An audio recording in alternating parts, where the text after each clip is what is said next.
The righteousness of God. దేవుని నీతి.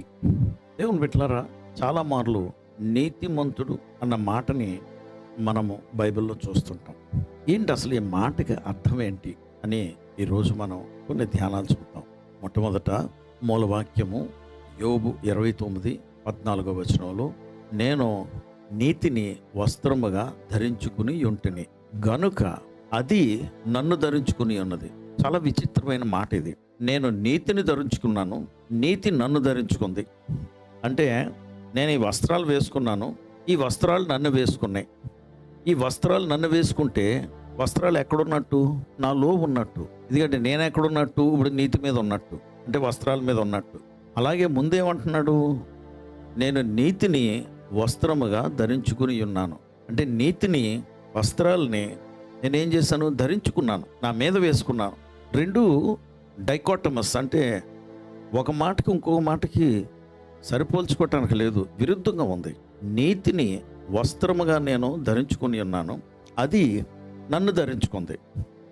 సరే, ఆ మాటని ఫర్దర్ మనం ముందుకు వెళ్ళకముందు అసలు నీతి అంటే ఏంటి? అంటే అబద్ధాలు ఆడకూడదు, చర్చికి తప్పకుండా వెళ్ళాలి, తప్పకుండా బైబిల్ చదువుకోవాలి. ఇవన్నీ నీతులు, ఇవన్నీ లోక సంబంధమైనటువంటి నీతులు. దేవుని నీతి కావాలి మనకి. It is not morality that I'm talking about. అంటే డబుల్స్ వెళ్ళకూడదు, ఈ వన్ వే ట్రాఫిక్లో వెళ్ళకూడదు, ఈ గవర్నమెంట్ రూల్స్ ఇవి పాటించడం, చట్ట ప్రకారంగా నడుచుకోవటం. అలాగే సొసైటీ యాక్సెప్ట్ చేసే కొన్ని నీతులు ఉన్నాయి, అవి పాటించడం మొరాలిటీ అంటారు ఇంగ్లీష్లో. నీతి అంటే నీకు ఉద్యోగం ఉంది, ఆ ఉద్యోగంలో నువ్వు నిర్ణయం తీసుకోవటానికని, లేదా నువ్వు ఏదైనా విషయం పాటించడానికని వాళ్ళు ఇచ్చిన రూల్స్ని బట్టి నువ్వు వెళ్ళాలి. కానీ నీ నిర్ణయం త్వరగా నువ్వు తీసుకునేటట్టు, లేదా వారి పక్షాన ఎవరైతే అడుగుతున్నారో, ఎవరైతే బెనిఫిషియరీయో వారి పక్షాన నువ్వు నిర్ణయం చేయకూడనటువంటి నిర్ణయం, తీసుకోకూడని నిర్ణయం తీసుకోవటానికి వాళ్ళు ఎవరైనా నీకు ఆమ్యాములు లంచం ఇచ్చారనుకోండి, సో అది నీతా? కాదు. సో బైబిల్ నీతి ఏంటంటే అది కాదు. అంటే నువ్వు తప్పకుండా నువ్వు కట్న కానుకలో లేకపోతే బ్రైబరీయో తీసుకోవచ్చని కాదు, నో. కానీ ఇక్కడ బైబిల్ చెప్తున్న విషయం ఏంటంటే దేవుని నీతి అంటే doing everything right in the eyes of God. దేవుని దృష్టిలో నువ్వు యథార్థవంతుడిగా నడుచుకొనుట, అది దేవుని నీతి. సో ఇప్పుడు దేవుని దృష్టిలో ఏది నీతో దాన్ని బట్టి మనం నడుచుకుందాం అనుకున్నప్పుడు యోబు ఏమంటున్నాడు? దేవుని నీతిని నేను వస్త్రముగా దాల్చుకున్నాను. అంటే నా ఒంటి మీద నేను ఆయన నీతినే ధరించుకున్నాను. ఇది the garments of righteousness, the robe of righteousness. అంటే నీతిని, దేవుని నీతిని నేను ఒక అంగీగా ధరించుకున్నాను, వస్త్రాలుగా ధరించుకున్నాను.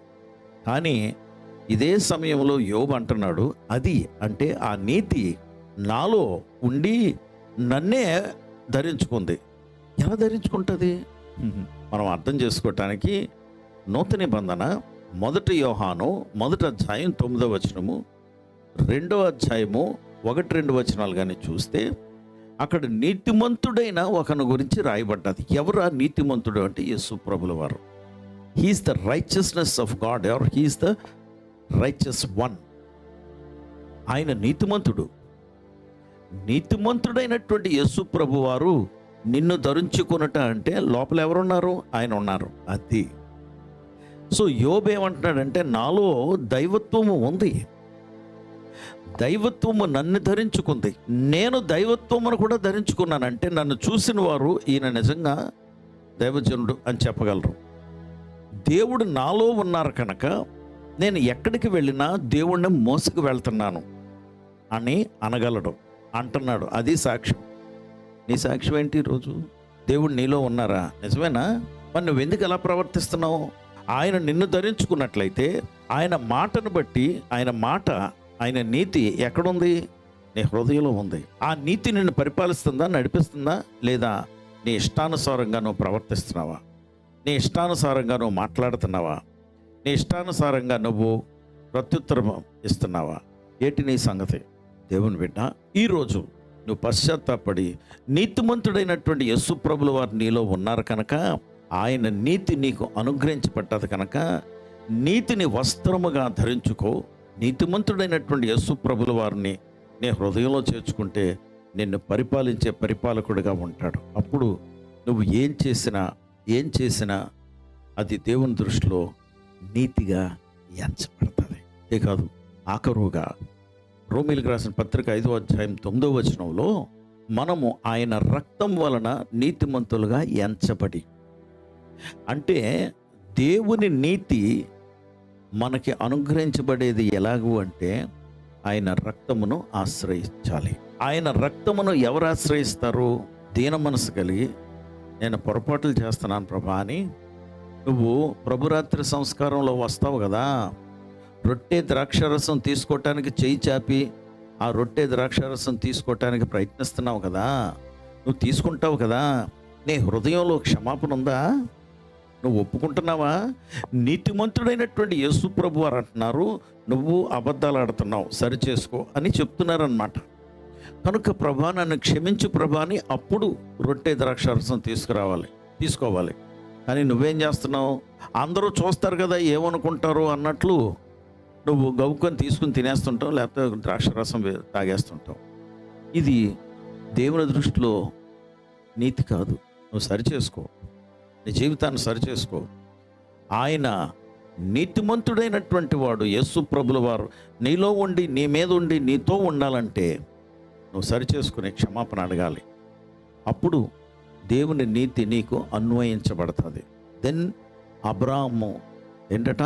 దేవుణ్ణి నమ్మెను కనుక అతను నీతిమంతుడిగా ఎంచబడ్డాడు. 15వ అధ్యాయం ఆదికాండం 6వ వచనం. కనుక దేవుని బిడ్డలారా, నువ్వు దేవుని దృష్టిలో నీతిమంతుడిగా ఎంచబడాలి. ఐఎమ్ సారీ, చాలామంది, నాకు తెలిసిన చాలామంది సేవకులు ఇంక్లూడింగ్ నీతిమంతులుగా ఎంచబడటం లేదు. ఎందుకంటే దేవుని దృష్టిలో నీతిమంతులుగా ఎంచబడటం లేదు. నా దృష్టి కాదండి, నా దృష్టి కాదు. కులతత్వం, గర్వం. నువ్వు 15 సంఘాలు కట్టావా? మరి దేవుడు నిన్ను ఒక్కడిని ప్రతి దగ్గరికి తీసుకెళ్ళిపోయి 15 సంఘాలు ఎందుకు కట్టనివ్వటం లేదు? ఎందుకు కట్టలేకపోతున్నావు? సంఘాన్ని కట్టుకోగలిగిన వాడు యేసు ప్రభువారు. ఆయన ఆత్మను కుమ్మరించి ఆది సంఘాన్ని స్థాపించిన దేవుడు, సంఘాలు కట్టుకోగలిగిన దేవుడు. ఎస్, ఆయనతో సహకరించాను నేను అని దీన మనసుతో ఆయన కడుతున్నాడు అని ఒప్పుకో. నన్ను వాడుకున్నాడు అని చెప్పు. అంతేకాని ఎంత గొప్పవాడిని, అంత గొప్పవాడిని, మనలో గొప్పతనం లేదండి. అంత గొప్పవాళ్ళం అయితే అబ్రాడ్లోనే ఏదో పెద్ద ఉద్యోగాలు చేసుకుని అక్కడ సంపాదించి ఉండేవాళ్ళు. గొప్ప కూలిపోయినటువంటి వాళ్ళమే. మీ గురించి కాదు, నా గురించి చెప్పుకుంటున్నాను. యథార్థంగా నా దేవుడు నాలో ఉన్నాడు, నా మీద ఉన్నాడు. ఇది గొప్ప ధన్యత, గొప్ప భాగ్యం. అందుకే నేను ఆయన ఘనపరుస్తున్నాను, ఆయన హెచ్చిస్తున్నాను. పరిశుద్ధుడా ప్రభా, నీ దృష్టిలో నీతిమంతుడు ఒక్కడునూ లేడు అని బైబిల్లోనే చెప్పావు. కానీ ఈరోజు ఉదయం నేను నా గుండెల మీద చేతులు వేసుకుని నేను నీతిమంతుడిని ప్రభా, నీతిమంతుడిని. ఒక్కడో లేకపోయినా నేను నీతిమంతుడిని. ఎందుకంటే నీ కుమారుడైన యేసుక్రీస్తు వారి రక్తంలో నేను కడగబడినటువంటి వాడిని. నన్ను క్షమించావు, నేను ఒప్పుకుంటున్నాను. నేను దీన మనసుతో నన్ను నేను తగ్గించుకుని, నాలో గర్వము అహము ప్రభా ఉన్నప్పటికీ నీ దగ్గరికి వచ్చి ఒప్పుకుంటున్నాను. గర్విష్ఠుడిని ప్రభా, దరిద్రుడి, దేనికి పనికిరాని వాడిని. కానీ నీ లేఖనాల్లో నువ్వు అన్నావు, ఎవరినైతే యేసుక్రీస్తు వారు అంగీకరిస్తారో వారు ఆయన పిల్లలు అని అనబడుదురు, హక్కులు పొందుకున్నారని చెప్పారు యోహాను 1:12-13 వచనాల్లో. కనుక నీ కుమారుణ్ణి నాకు ఇచ్చావు హక్కులు, అందులో యేసు ప్రభు వారిలాగా నీతిమంతుడిగా ఉండటానికి ఇష్టపడ్డావు నువ్వు. ఆయన నాలో ఉండి ఆయన నీతిని నాకు అన్వయించారు. అందుని బట్టి నీకు వందనాలు చెల్లిస్తూ నీ చేతులకి మమ్మల్ని మేము అప్పచెప్పుకుంటూ మా ప్రభువు రక్షకుడు యేసుక్రీస్తు వారి నామములో ప్రార్థించి వేడుకొచ్చున్నాం తండ్రి.